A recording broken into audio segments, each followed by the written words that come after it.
অনেকেই প্রশ্ন করেন অ্যাস্ট্রোলজি কতটা শিখতে পারবো বা এই প্রফেশনে সাকসেস আসবে কি না। আমি আজ বেশ কিছু হাতের চিহ্ন বা সংকেত বলবো যেগুলো থাকলে আপনাদের অ্যাস্ট্রোলজি প্রফেশনে সাকসেসের সম্ভাবনা অনেক বেশি। যদিও একটি হাতেই সব কটা চিহ্ন পাবেন এরকম ভাববেন না।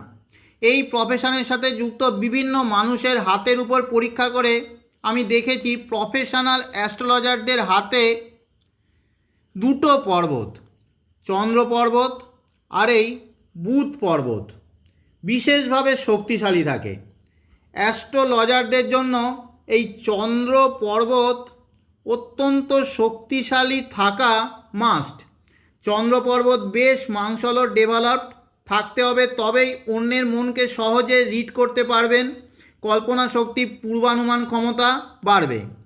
অ্যাস্ট্রোলজারদের এই চন্দ্র পর্বতে প্রায়ই দেখা যায় এক বা একাধিক স্পষ্ট ভার্টিক্যাল লাইন বা উলম্ব রেখা, স্পষ্ট কোনো ত্রিভুজ চিহ্ন, ফিস বা কাইটের মতো চিহ্ন কিংবা ত্রিশূলের মতো চিহ্ন দেখা যায়, যা এদের মধ্যে দূরদর্শিতা, পূর্বাভাস, দিব্যজ্ঞান বা ইন্টুইশন পাওয়ার বাড়িয়ে দেয়।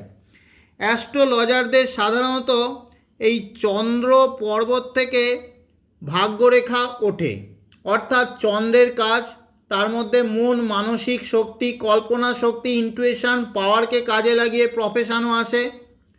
এরপরে যে পর্বত শক্তিশালী থাকা অবশ্যই দরকার সেটা হলো এই বুধ পর্বত। বুধ পর্বত সুন্দর ডেভেলপড, তাতে স্পষ্ট 3-4টে ভার্টিক্যাল লাইন বা উলম্ব রেখা থাকলে অ্যানালিসিস করার ক্ষমতা, মানুষকে বোঝানোর ক্ষমতা, কথার মধ্যে মিষ্টতা, বাকচাতুর্য, হিলিং ক্যাপাসিটি, সামনের মানুষকে সান্ত্বনা দেওয়ার ক্ষমতা বিশেষ মাত্রায় বাড়ে। এরা দ্রুত প্রেডিকশানও করতে পারে। এই সমস্ত গুণগুলো অ্যাস্ট্রোলজি প্রফেশনে সাকসেসের জন্য বিশেষভাবে কার্যকরী। এছাড়াও বৃহস্পতি পর্বতে স্পষ্ট বড় বলয় বা সলোমন রিং থাকলে এদের মধ্যে গুপ্তবিদ্যা, রহস্যময় বিদ্যা, মিস্টিক সাইন, অ্যাস্ট্রোলজির প্রতি প্রবল টান তৈরি করে।